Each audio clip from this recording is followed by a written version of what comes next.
Hi, good evening, everyone. I'm Chief Meteorologist Janessa Webb. Yeah, it was a beautiful day across the DMV. Now our weather team is tracking in widespread rain overnight into your early morning hours. How will it impact your early morning commute? We'll look at that coming up.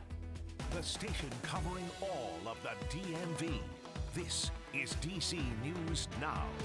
You're watching DC News Now at 9. And developing tonight, new details emerged in the shooting death of a DC firefighter.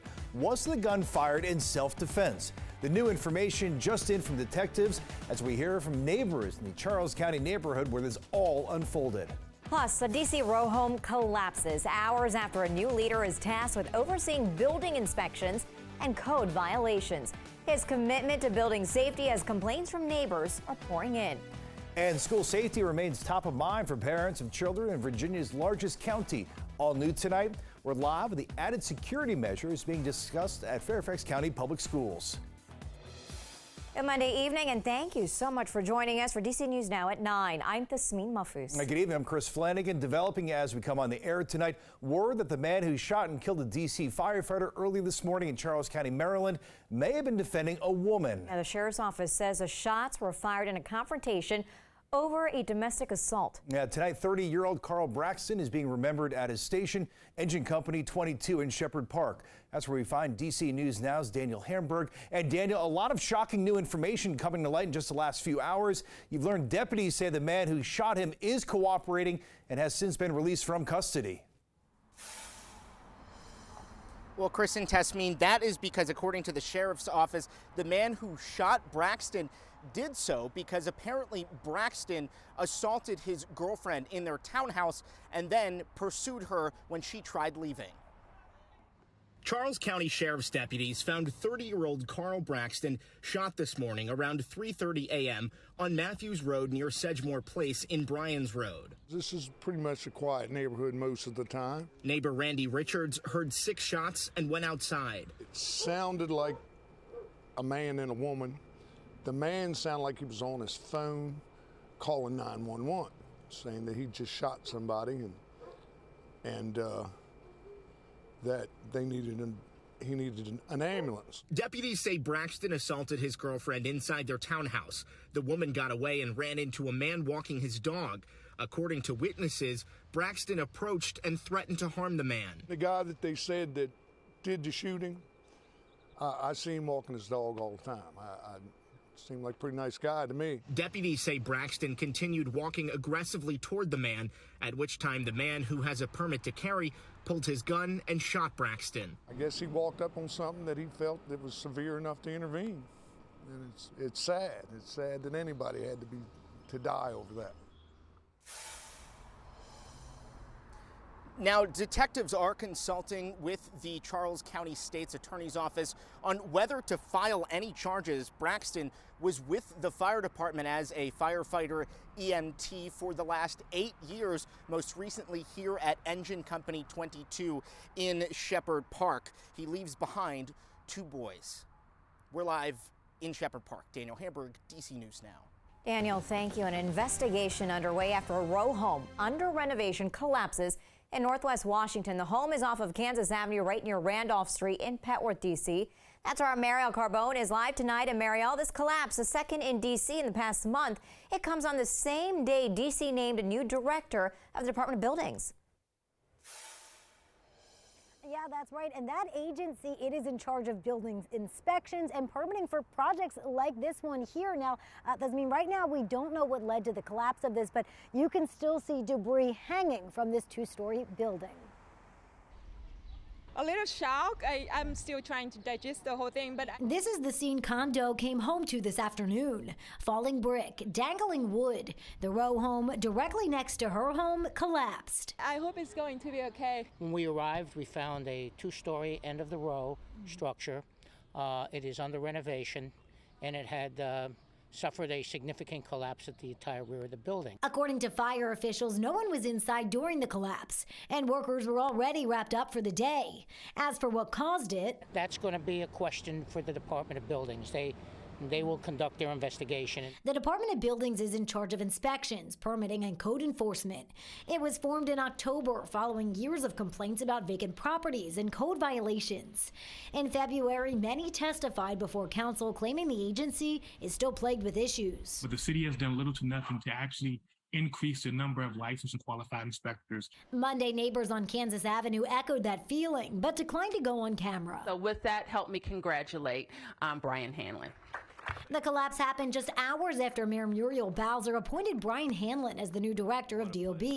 Today, he pledged to make sure D.C. is a safe place to live. But I'll give my very best to continue to make our city, our beloved D.C., a thriving and vibrant city. An expectation people like Doe are counting on. To me, they need to have safety measure, required by the building code. And I did reach out to DOB for comment, not just on this collapse, but others as well. We counted at least 5 in the last 2 years that did require some type of emergency response, including one just last month on Chesapeake Street in Northwest. That also was a commercial building, but it was under renovations and construction as well. But Chris and Thasmin, at this point, we have not heard back. Reporting live in Petworth tonight, I'm Ariel Carbone, DC News Now. Mariel, thank you. All right, let's get a first check on the forecast with Chief Meteorologist Janessa Webb. And Janessa, you're seeing rain in parts of the region right now. Yeah, it's actually starting to come in, and so I want to prepare people for this overnight event that's going to be taking place really for our western communities, and then it will slice across the DMV into the district as you're stepping out the door. 5, 6, 7 o'clock tomorrow morning, you definitely need the rain gear. Now, you're dealing with the leading edge of this storm system. That's why we're seeing some showers just south of Fredericksburg, making their way into the Mountain State region. I do want to kind of take a wider look so you can see kind of outside of our viewing area crossing over I-95, but then you have this batch that's going to continue into western locations. That includes Front Royal, Cumberland, as well as Harrisburg. And so that moisture will continue to kind of get steadily more robust in nature as it tracks in from west to east. Temperatures right now at the 9 o'clock hour, 73 degrees, upper 60s for Waldorf. Good evening. Washington County, Martinsburg, middle 60s at this time. Daytime highs today, we're back into the lower 80s, so well above average. And folks, I hope you're not getting used to that. I want you to have a coat handy as you are stepping out the door tomorrow, because mostly cloudy skies will persist around that midnight hour into 3 a.m., 62 degrees. However, that's going to look like your daytime high for tomorrow. We are going to trickle down as this cold front continues to make its way through. We'll take a look at your rain and temperature forecasts coming up. Well, tonight, parents of Fairfax County students shared their concerns over school safety directly to the district superintendent. Yeah, their worries range from how threats are communicated to whether entrances are actually secure. Yeah, Northern Virginia Bureau reporter Max Marcilla joining us live tonight from South Lakes High School in Reston. And Max, people you spoke with say they're glad this conversation is now taking place. Yeah, it gave them a chance to share some of their uneasiness or any worries they have when sending their kids to school, and gave them a chance to share those right with the district superintendent. A lot of the conversation tonight circling around what happens right here at the entrances where the kids start their days. It was called a community conversation that some Fairfax County parents hope will ease their worries when sending their children to school, especially when they raised concerns about who can get into the schools.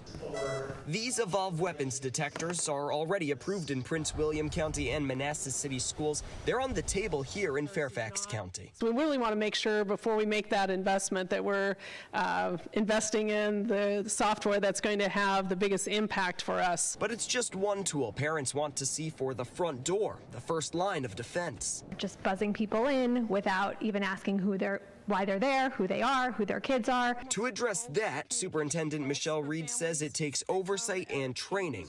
But for some parents, their biggest concern isn't with the school building, but rather with the trailers, which are in place to address overcrowding. Trailers are a problem sometimes during nice days. I have seen the doors propped open. FCPS officials said the doors automatically lock and should always be closed. I think that there's probably a little bit of a wider area that needs to be covered than just the actual physical school. Now, as far as those weapons detectors that would go in the entrances of schools, no timetable on when those could be put in place, no timetable on a vote, of course, would have to go through the school board first. Reporting live in Reston, Max Marcella, DC News Now. Max, thanks. Meanwhile, 4 schools in Alexandria installed weapons screeners similar to these today. It marks the start of a pilot program approved by the school board back in March. The devices have been added to Alexandria City High Schools, King Street, and many Howard campuses. George Washington Middle School and Francis C. Hammond High School School District will share more information in the coming days.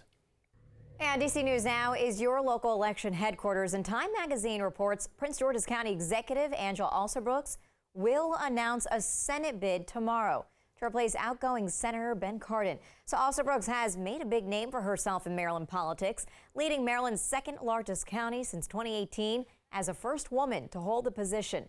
Now, prior to that, she spent 8 years as state's attorney for the county.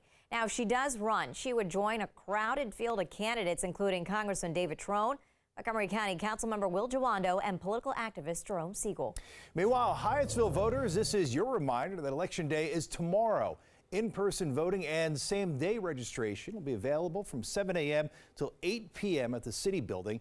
That's 4310 Gallatin Street. Mail-in voters have until tomorrow night at 8 to mail in their ballots. Your vote will help decide the mayor and the city council members who will serve Hyattsville for the next 4 years. Now, if you're doing same-day registration, you'll want to bring a photo ID with you and proof of residency to the polls.